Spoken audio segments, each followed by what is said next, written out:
Following her loss to Alexa Grasso at UFC 285, Valentina Shevchenko released a statement to Twitter. She wrote, "Thank you everyone for the support.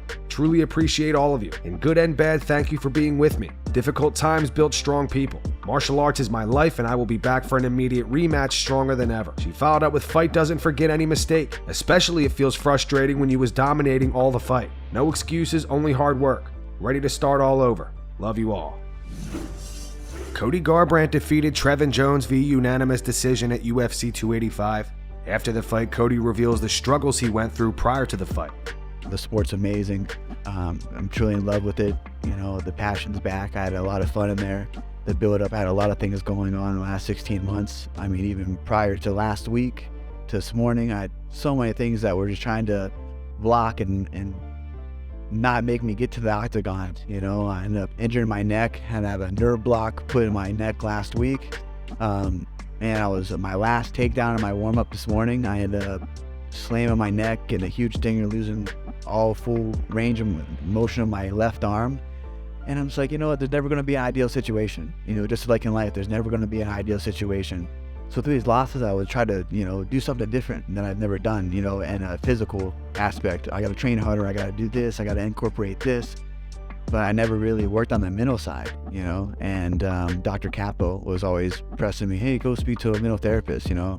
It's kind of not talked about. I think the last few fights, last few years of my life and just the career, I have not been engaged in things that mattered. I had outside forces blocking and trying to pull me in different directions where the focus needed to be on the opponent, being inside of my game plan. My life was in limbo, and just forever grateful that I'm, you know, working on my mental fortitude, my mental health, and getting back to the love for the sport. You know, we'll take this win and we'll dissect it and we'll grow from it. Michael Chandler says he's serious about fighting Conor McGregor at 185 pounds. Has it been confirmed that you and Conor are going to fight at lightweight or welterweight? And what's a possible date for that fight too? What are you kind of hearing? Can you give us some insight? He's talking about 185. We'll see. You know, he was talking about 185, and I called his bluff. I think he doesn't think I'm as heavy and as dense as I actually am. I'm sitting here at 191 pounds. So I'll fight at 185. I'll fight at 170. If Dana steps in, and I've heard him talk about 155, if Dana steps in and gets his way, possibly it's 155. I could care less. I'm a guy who showed up in the UFC in September of 2020 with my work boots on, and I've said yes to every single opportunity. I've said yes at every single step of the way. They want to do it at 170. I think that's a nice little sweet spot. And as I've said too, this show ends in August, so it would make a lot of sense for us to fight in September. I hope it's in September, and I think this fight is too big to do T-Mobile Arena. I think we sell out Allegiant Stadium or Dallas Cowboys Stadium.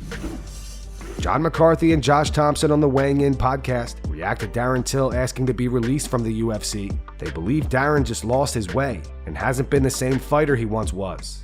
I want to say a bunch of positive things. I feel that he's lost his way. He lost his way, whether it's training, whether it's his diet and nutrition. I feel like what happened at 170, it forced him to train because he had to get his weight down. Yeah, I agree with that. Now at 85, he didn't have to, and we've seen he's just been dismantled. He hasn't been the same fighter. We don't see the energy. We don't see the excitement. I don't see that in his face. You look at, the picture that they had of him when they cut him, you know, the picture that was being shown. It's him sitting down after his last fight, and he looks smooth. There's no body tone. There's like, you know, his belly's kind of like not fit. Like he's not in the shape that a professional fighter should look. And I'm not saying that all fighters need to look that way, but I'm saying I remember the Darren Till from before. You're saying he does. Darren does. Darren needs to look. Darren at 170 was never ripped and shredded. Was never like six-pack abs. Lean. But he was lean. You could tell that he put in the work. His facial features, his shoulders, everything was sculpted. You know, he was not shredded like beyond means. You know, but he was fit. And when he went to 85, he lost that. And then now the losses, he's got self-doubt. And like you said, he's trying to get back to where he was at one point. A lot of it is it's the confidence. I don't think he has the confidence now that he once had, and that's a big difference. That's true. It does make a huge difference. Eddie Alvarez gives his prediction for who will win between Conor McGregor and Michael Chandler.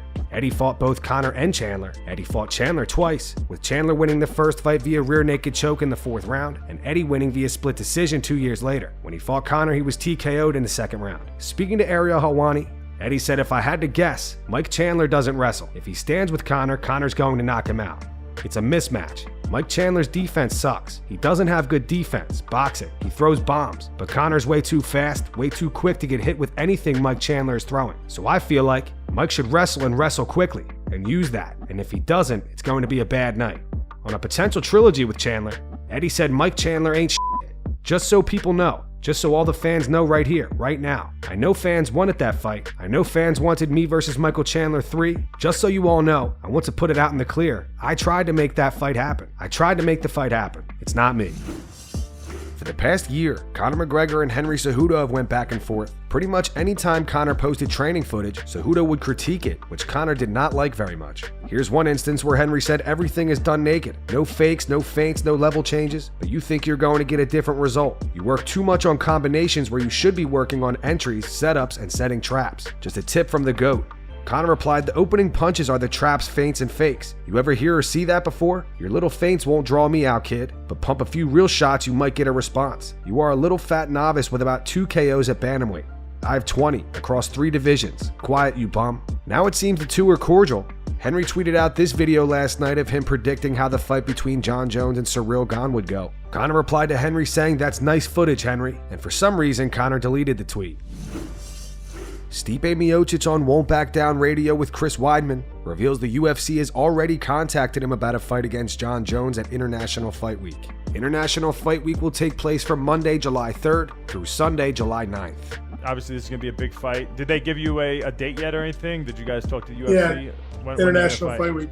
Let's go! Breaking news! International Fight Week. Stipe Miocic versus Jon Jones. And that's going to be freaking sick, man. And that's going to wrap it up for the news. Thanks for watching. If you enjoyed the video, be sure to subscribe to Full Mount MMA and click the bell icon to be notified when we post future ones. Here are the 3 top comments from last video. The first one says, "I don't know about everyone else, but I'd like to see Jon versus Francis. But unfortunately, I think it'll go in the books as one of those super fights we'll never get to see."